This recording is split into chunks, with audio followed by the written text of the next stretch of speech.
Hola amigos, que la paz del Eterno siga en sus hogares. José Moreno, servidor de Dios y de su pueblo.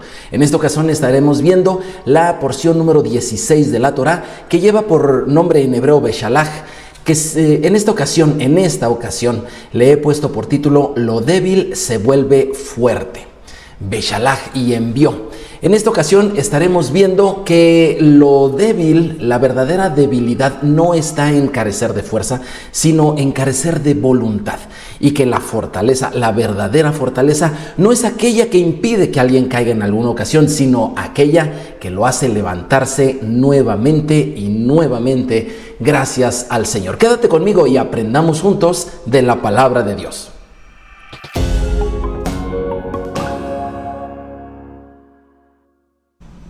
Así es, Beshalach y envió. Éxodo capítulos 13 al 17, y esta porción es una porción muy bonita. Es aquella donde, se habla del maná, se habla del agua que sale de la roca, se habla de cuando el ejército del faraón quedó sepultado en las aguas de Israel. Pero antes de comenzar con el resumen, vamos con una pequeña trivia. ¿Qué te parece? Vamos con una pequeña trivia donde te daré opciones de respuesta y me gustaría mucho que me dejaras ahí tu comentario por cuál de las opciones de respuesta votas tú. Primera de las preguntas: ¿qué estaba haciendo el pueblo de Israel mientras Moisés fue por el féretro de José? ¿Durmiendo? Opción A. Opción B: ¿estaba el pueblo de Israel recibiendo joyas de los egipcios? Opción C: estaban haciendo sus maletas por el viaje que les esperaba. ¿Cuál de ellas tomas tú? Pregunta número 2. ¿Qué hizo el faraón después de que Israel salió de Egipto? Opción A: se sentó a llorar. Opción B: descansó de tantas plagas.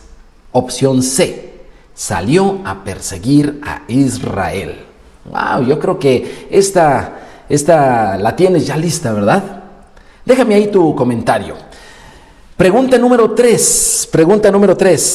¿Qué dijeron los israelitas cuando vieron a los carros de Faraón cerca de ellos? ¿Te acuerdas de ese momento? Bueno, cuando has leído la escritura, ¿qué dijeron los israelitas cuando vieron a los carros de Faraón cerca de ellos? Opción A: tenemos que luchar contra ellos. ¿Eso fue lo que dijeron?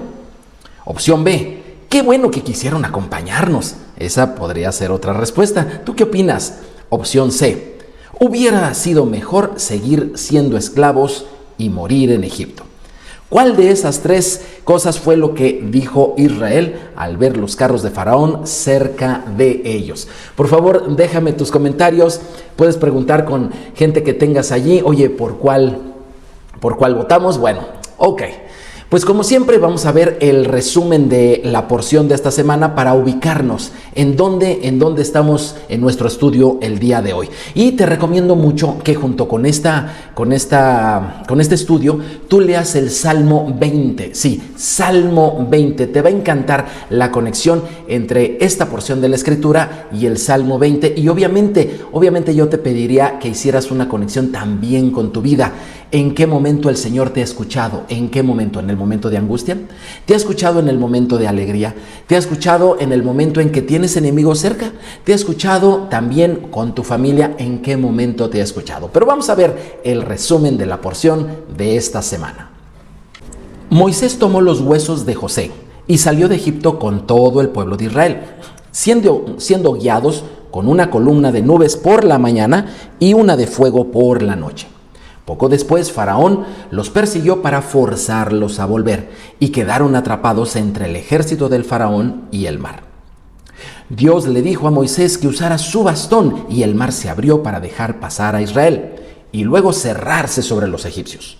Todos entonces cantaron una alabanza a Dios. Israel en el desierto sufrió de sed y de hambre, y repetidamente se quejaron ante Moisés y Aarón.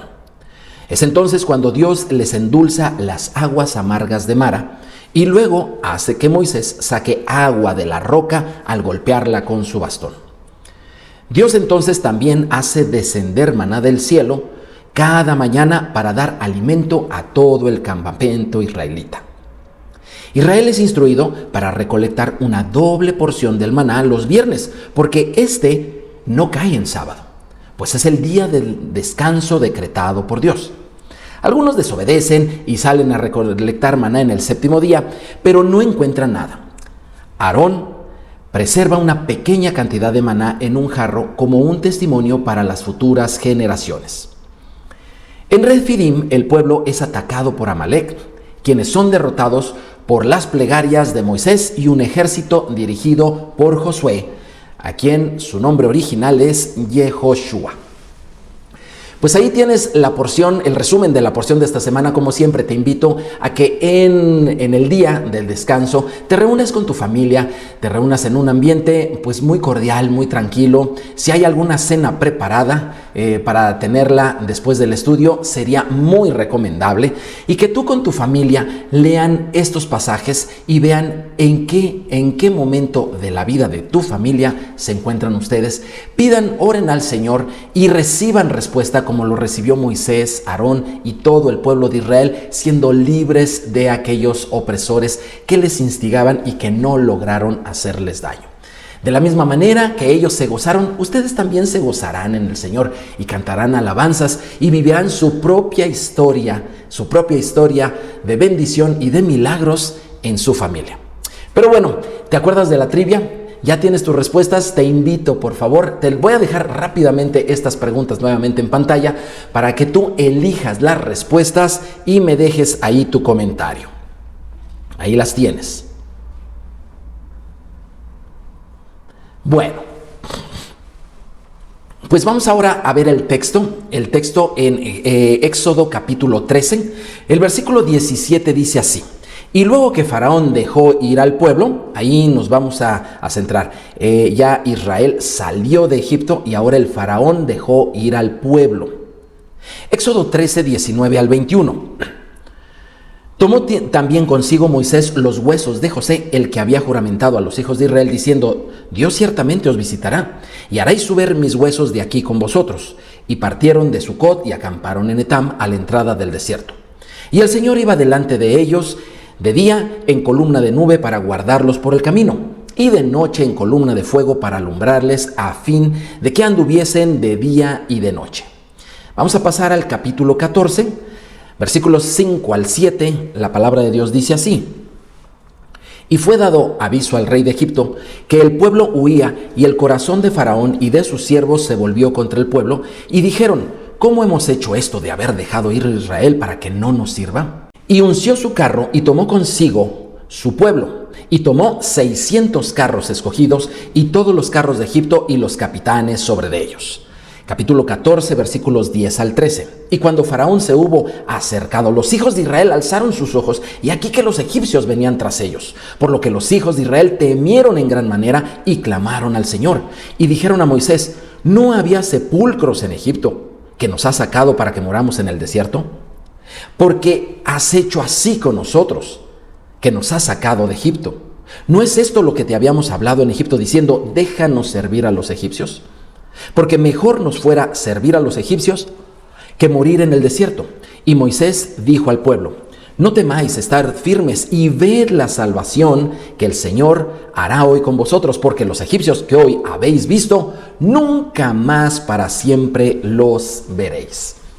Qué hermoso cuando el Señor obra en favor tuyo, obra en favor de tu familia, tal vez de tus padres, de tus hijos, tus hermanos, y la salvación de Dios es notoria. Por cierto, el Salmo 34 dice: busqué al Señor y Él me libró de todos mis temores. Este es uno de los salmos favoritos en muchas iglesias, uno de los salmos favoritos en el corazón de mucha gente que pertenece al pueblo de Dios, porque efectivamente, así como lo hizo Dios en los tiempos de Moisés, o como lo hizo en los tiempos de David, lo sigue haciendo el día de hoy en el corazón nuestro. Tenemos que reconocer que tenemos miedos, tenemos temores de muchísimas cosas. Sin embargo, de todos esos temores, el Señor nos libra. Te voy a platicar uno de los temores que a lo mejor tú te reirás, pero bueno, es uno de los temores que yo tenía, un temor aparentemente pequeño hacia afuera, pero adentro de mi corazón era un temor muy grande. Y era el temor de ir con el dentista. Yo no sé a qué le tengas tú miedo, pero bueno, a lo mejor tú te reirás, pero yo sí le tenía mucho miedo. Y es que en el tiempo en que yo fui niño y a mí me tocó vivir las experiencias dentales, estas eran traumáticas en ese tiempo. Nada más de ver la aguja, que en aquel tiempo era bastante grande, y ver cómo te iban a inyectar ahí en la boca, una de las partes pues más sensibles de tu cuerpo, era algo verdaderamente aterrador. Yo le dije al Señor, bueno, ¿por qué otros niños, recuerda, es cuando yo era niño, ¿por qué otros niños salen del dentista y no tienen ese miedo o aparentemente no tienen ese miedo? Ya después muchos de mis amigos me confesaron que sí tenían mucho miedo, pero bueno, la forma en que yo logré quitarme ese temor y someterme a mis revisiones dentales de una manera mucho más tranquila fue poniéndole esto en manos del Señor. Yo me di cuenta que estaba yo tan atemorizado como los israelitas allá en el desierto, encerrados entre el ejército de Faraón y el mar. Así me sentía yo, encerrado, no tengo salida, no hay escapatoria, el dolor viene. Y sin embargo, cuando yo le ponía esto en manos del Señor, esos temores se iban y se desvanecían. De la misma manera como el ejército de Faraón fue ineficiente para causar el más mínimo daño, el más mínimo rasguño al pueblo de Israel, de la misma manera yo me di cuenta que los temores que nosotros tenemos, mis amigos, los temores, la mayoría de ellos, si no es que casi todos, no llegarán a nosotros, no nos harán daño. ¿Por qué no me haces allí en los comentarios una lista de los 2 o 3 temores más grandes que tengas tú? Hay temores mucho más grandes que ir a un dentista. Por ejemplo, hay temores de ser asaltado. Hay temores de que a nuestros hijos les pase algo malo cuando ellos salen de casa. Hay temores de perder el matrimonio. Hay temores de enfermarse gravemente. Hay temores del futuro, de quedarse en algún momento sin la posibilidad de responder ante la vida en sí. ¿Cuáles son tus temores? Te recuerdo, Salmo 34 dice, busqué al Señor y Él me oyó y me libró de todos mis temores. Pero en esta ocasión quise ponerte esta imagen, la imagen de una forja. Y en esa forja yo puedo observar allí al herrero que está calentando el metal, un metal que aparentemente es fuerte, sin embargo necesita ser sometido a la prueba del fuego para ser calentado, golpeado con el martillo y posteriormente templado con una temperatura muy contrastante a la que tiene allí. Recordé el versículo de Joel, capítulo 3, versículo 10, que dice, forjad espadas de vuestros asadones, lanzas de vuestras hoces. Diga el débil, fuerte soy. Diga el débil, fuerte soy. ¿En qué momento tú te sientes débil? ¿En qué momento tú te has sentido débil o recurrentemente tú te sientes débil o te da miedo algo respecto de tu vida? Aquí la forja nos enseña que no es sino a través de experiencias fuertes que el Señor permite en nuestra vida, es que nosotros vamos a lograr ese temple. Es que podemos decir, si yo soy débil en un aspecto de mi vida, entonces el Señor me fortalecerá. El Señor me fortalecerá. El mensaje puntual que te quiero dar en esta ocasión es que la fortaleza, es decir, la fuerza, nos envuelve cuando renunciamos a nuestros temores. La fuerza nos envuelve cuando renunciamos a nuestros temores. Inclusive hasta lo muerto, que es lo que vamos a ver en este estudio el día de hoy, por eso te leí acerca de los huesos de José. Inclusive la muerte cobra vida cuando el Señor está con él. La muerte cobra vida cuando el Señor está con él. ¿Te fijas que leímos un pasaje allí en el texto del día de hoy donde Moisés se fue por los huesos de José? ¿Cuál José?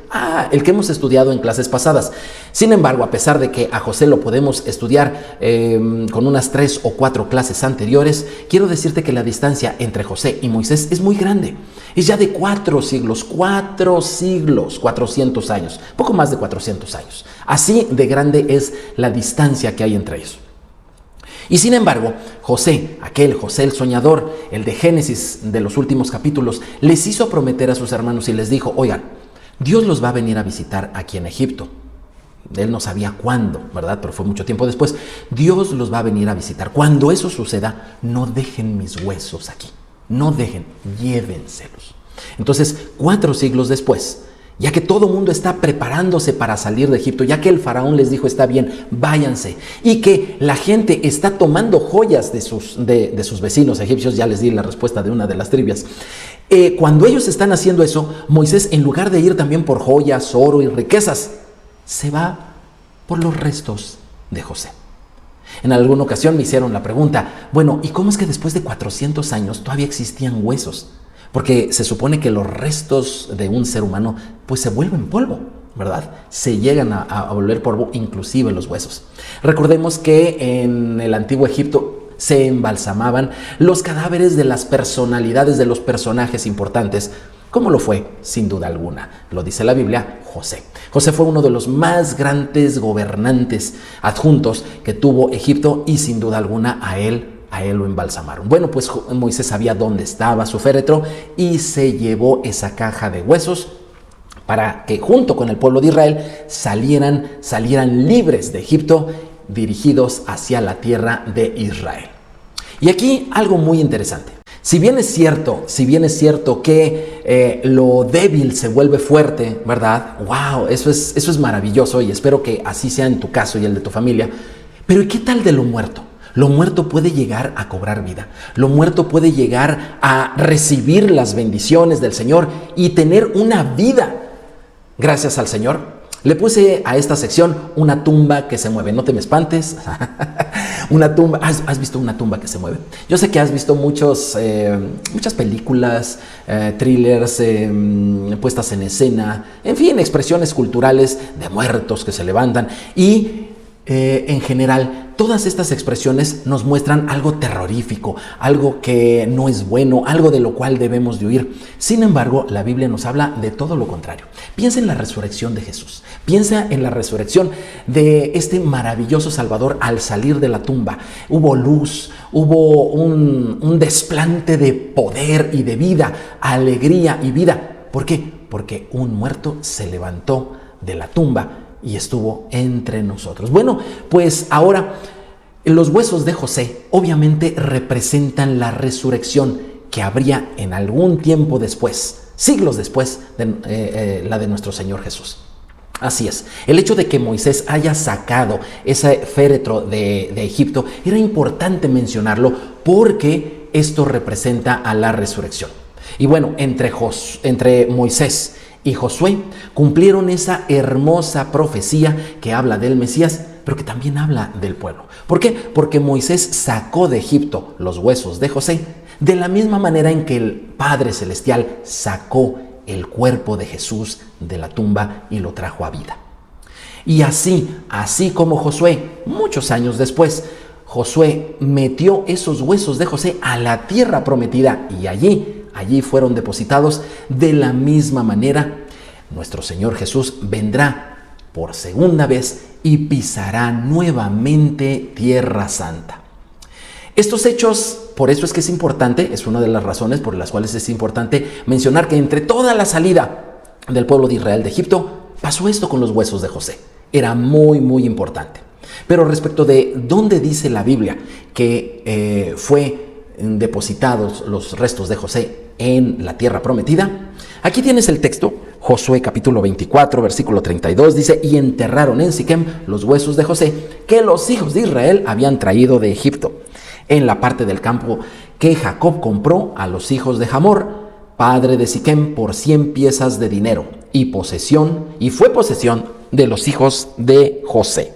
¡Wow! ¡Qué momento!, ¿verdad? ¡Qué momento de esta salida de los hijos de Israel! Yo sé que en esta porción lo que más se ve es cómo el ejército de Faraón es vencido, pero yo quise enfocarme en esta ocasión en los huesos de José y cómo es que aún la muerte se tiene que detener, se tiene que parar, porque Dios tiene que hacer algo importante. Por cierto, a propósito de detenerse, pues celebramos con mucho gusto que el gobierno de México ha logrado detener de tener la alza de aranceles en las relaciones comerciales con los Estados Unidos y sentarse a la mesa a negociar como buenos socios que han sido todos estos años. Después de todo, la región de Norteamérica, que abarca a estos 3 países, entre los cuales está nuestro bendito México, es la parte económica más grande del mundo y por lo mismo debe de ser un beneficio para estos 3 países estar en estos acuerdos. Vamos a orar por nuestro México. ¿Qué te parece? Oremos porque México y también los Estados Unidos y Canadá logren acuerdos benéficos para los 3 países y que podamos tener una vida mucho más tranquila en ese sentido, como lo dice la Escritura. Pero bueno, regresemos a nuestro estudio. ¿Por qué será importante mencionar a estos huesos de José en el Génesis, mencionarlos en el Éxodo, mencionarlos en el libro de Josué? Y obviamente que esto implica, es una profecía de la resurrección de nuestro Señor. Bueno, en nuestra vida práctica implican varias cosas. Número 1, porque esto nos habla de promesas cumplidas. Promesas cumplidas. Aunque los que prometieron sacar a José de Egipto ya habían muerto hace muchísimo tiempo, hace siglos ya habían muerto, de todas maneras había una responsabilidad de todo el pueblo de Israel con José. Recuerda que José fue ese joven que salió de su familia, que fue como un pionero, realmente fue un pionero en Egipto, y que él sufrió, como generalmente los pioneros sufren, él sufrió allí en Egipto, pero él les abrió un espacio maravilloso para que, llegado el momento de angustia y necesidad, la familia de Israel, 70 personas, pudieran entrar en Egipto y recibir la bendición que Dios les tenía reservada para ellos. Así que José fue una bendición para Israel cuando entraron. ¿No sería también José una bendición cuando salieran? Por eso precisamente había que responder, cumplir a esas promesas. Cuando nosotros le enseñamos a nuestra familia que es muy importante cumplir nuestras promesas, criamos a hijos con un buen carácter, con un carácter firme, con un carácter de compromiso. Ellos sabrán cumplir sus promesas. Una vez dando la clase, uno de los niños dice: mi papá me hizo cumplir una promesa que le hice. Y le dije: te felicito porque vas a ser un hombre de bien. Te invito a que a tus hijos les enseñes no solamente de palabra, sino de hecho, de ejemplo tuyo propio, que lo mejor que pueden hacer es cumplir las promesas. Mientras el pueblo de Israel saqueaba a Egipto, llevándose todas las riquezas, joyas, oro, se los daban con tal de que se fueran, y ellos estaban recibiendo una herencia enorme económica. Salió un pueblo rico, no solamente libre, sino además salió un pueblo rico. Bueno, pues esa riqueza, esa herencia es muy buena, y es muy bueno que tú le dejes una herencia de riqueza a tus hijos. Pero todavía es mejor que le dejes una herencia de un carácter responsable que sabe cumplir sus promesas. ¿Por qué otra razón es importante que se mencionen los huesos de José? Aquí la tienes. Acciones sabias. Como te mencioné, José fue un gran benefactor de Israel al entrar a Egipto y también lo sería al salir.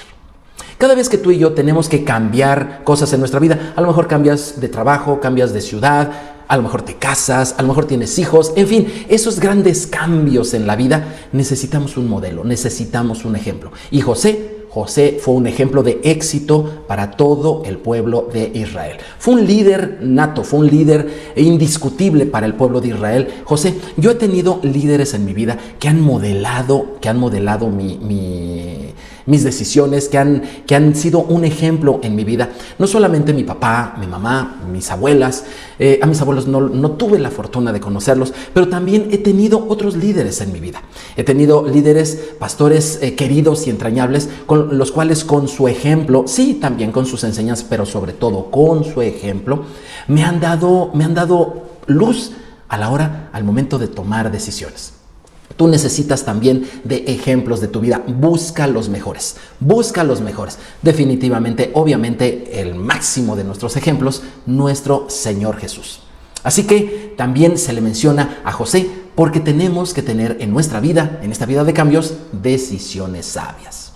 Tercera razón por la cual es muy importante que se mencionen los huesos de José. La salvación implica muerte y vida. Implica muerte y vida. Así como te mencioné que José entró vivo a Egipto, pero salió muerto, ¿verdad? 4 siglos después. Esto de la vida y la muerte en la vida de José nos está hablando no de otra cosa, sino de la resurrección. ¿Por qué? Oye, los huesos salieron de su tumba. De la misma manera en que la tumba de Jesús está vacía el día de hoy, gracias a la resurrección, así siglos antes ya había sido avisado en la persona, en los huesos de José, que la resurrección era posible. Por eso le puse a esta sección una tumba que se mueve. Las tumbas por lo general no se mueven, pero la de José sí se movió, y se movió muchos kilómetros. Se movió muchísimos kilómetros. Y es que, mis amados, la vida en Cristo Jesús debe de ser así. A lo mejor tú te sientes muerto en algunas circunstancias. A lo mejor hay cosas que tú sientes que ya no pueden revivir. La confianza, el amor, inclusive la salud, no importa cuál sea la circunstancia que tú estés viviendo, por más muerto que estés, tú puedes decir, mi tumba se va a mover. Mi tumba se va a mover. De hecho, el hecho de que la tumba de José se haya movido de Egipto para ir hacia la tierra prometida es una de las más grandes y anheladas y esperadas profecías del pueblo de Dios. Todos los que pertenecemos al pueblo de Dios, todos los que creemos en el Dios de la Biblia, esto es lo que esperamos. Un día ser sacados de nuestras tumbas y llevados a la bendita y gloriosa tierra de Israel. La tierra que Dios le heredó a nuestros padres Abraham, Isaac y Jacob. Gloria sea al Señor. ¿Sabías que tú tienes parte en eso? Y te lo avisaron los huesos de José. Y cuarta y última razón, ¿por qué es importante que se mencionen los huesos de José? Bueno, porque es un ejemplo para todos los creyentes. Es un ejemplo para todos los creyentes. Durante 40 años viajó el pueblo de Israel por el desierto. ¿Recuerdas? Eso lo vamos a ver en clases próximas.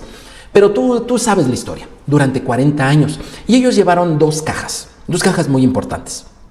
Una de ellas que tú sin duda conoces o has visto inclusive representaciones de ellas en las películas es la famosa Arca de la Alianza. Sí, esa caja de madera cubierta por dentro y por fuera de oro, con esos querubines hermosos que representan la vida, que representan el pacto de Dios, que representan la presencia de Dios entre su pueblo.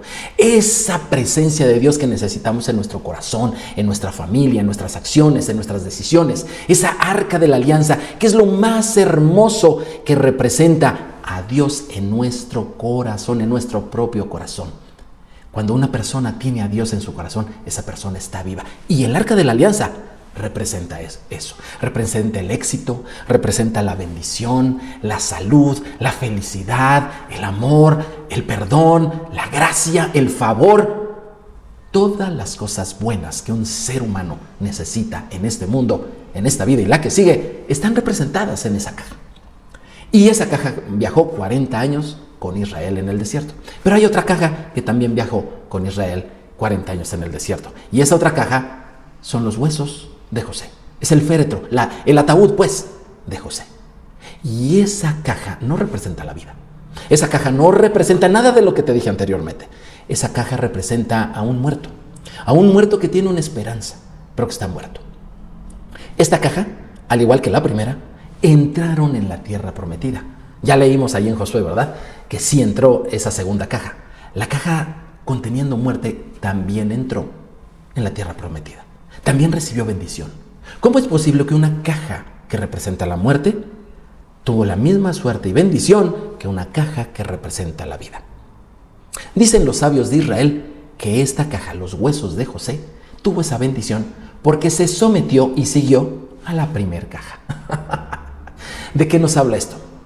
Jesús nos dice claramente, el que quiera seguirme, tiene que tomar su cruz. Esto significa la muerte. Tome su cruz y sígame. Nosotros nos volvemos fuertes cuando dejamos de tenerle miedo a la muerte. Nosotros podemos encontrar verdaderamente la vida cuando nosotros estamos dispuestos a no temerle a la vida y a morir a nosotros mismos. La muerte y la vida están plasmados en este estudio y el Señor desde aquí ya nos empieza a enseñar que si tú deseas la vida en abundancia que Cristo Jesús te da, tú tienes que morir a ti mismo. Te invito a que hagas a Cristo Jesús el Señor de tu vida. Que Él esté sentado sobre el trono de tus pensamientos, de tus decisiones, de tus elecciones, inclusive hasta de tus emociones. Cuando tú hagas al Señor Jesús, tu Señor y Salvador, y obedezcas su voluntad, es decir, muriendo a lo que tú quieres, es entonces que la muerte no tendrá poder en ti. Tú habrás hallado el secreto de la vida. Te invito a que me escribas, a que continúes conmigo en estos estudios, a que compartas, te suscribas y le des clic a la campana. Y nos vemos en el próximo estudio. Que el Señor bendiga tu familia, bendiga tu país, bendiga a Israel y el Señor nos bendiga a todos. Nos vemos en la siguiente. Shalom, shalom.